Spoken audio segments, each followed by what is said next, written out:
So we're going to look at flow diagrams or flow charts today. The idea behind flowcharts is that they can be used to help us solve complex calculations that might have multiple steps, and depending on the different situations that we encounter, there may be different parts of the calculations that we need to perform, therefore getting different outputs at the end. Our flow diagrams just help us break this down so it's visual, we can see where we're going, we can see which calculations we need to perform in each situation. So with our flowcharts, there are four key shapes that we need to know. So we've got our rectangular box for calculation, parallelogram for an input or an output, diamond for a decision, and a rounded rectangle for when we start the calculation and when we stop the calculation. Each of these boxes are then just joined together by arrows. So we're going to be using a program in Chrome called Lucidchart. If you don't already have the app for this, then when you first load up Chrome and go to the apps tab, then bottom right you've got the web store and you can search for us on there. So as we can see within Lucidchart, we've got a blank template, and over on the left hand side over here we've got all the different shapes that we might need for our flow chart. So the problem that we're going to be looking at is as follows. So we're changing our VAT from 17.5% to 20%. We've got the calculation that's involved to do that, and then we've got this decision that if the prices are below £50, then we're not going to change from the old price. So the first thing on our flow diagram, we're going to need to start it off. So we just click and drag around a rectangle to where we want to start. Change the name so that it reads start. Next bit is to input the old price. So we're going to drag the input box, line it up with the first. Again, change so it says input old price. We then obviously want to connect these two together. Well, if we hover over the edge of the start one, we can then click and drag an arrow down so that it joins up to our input. So after our input, we then have that decision. So it's saying down here at the very end, the shop decides to make no changes to prices which are £50 or below. So that's our decision bit. That's the bit that decides whether or not we need to actually perform a calculation.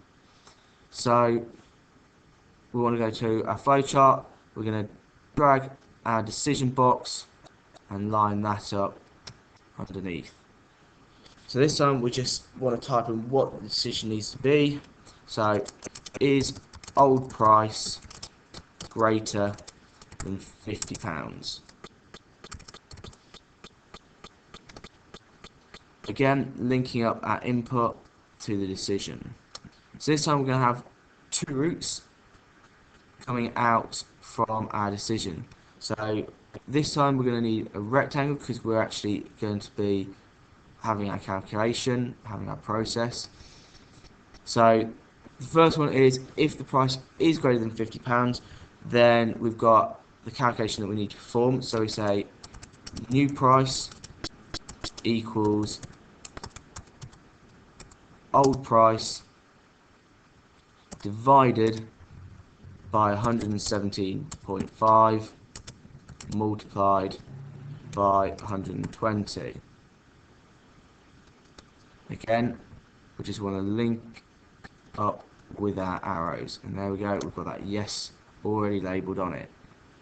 So then we're going to need another calculation box, which we can either line up or we can sort of have floating around wherever we fancy.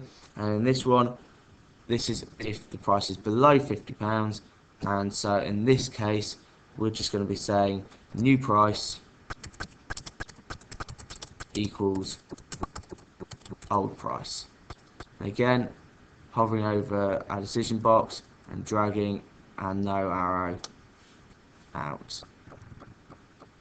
So then both of those give us our two ways that we can get to our new price. So at that point we're then going to need our output.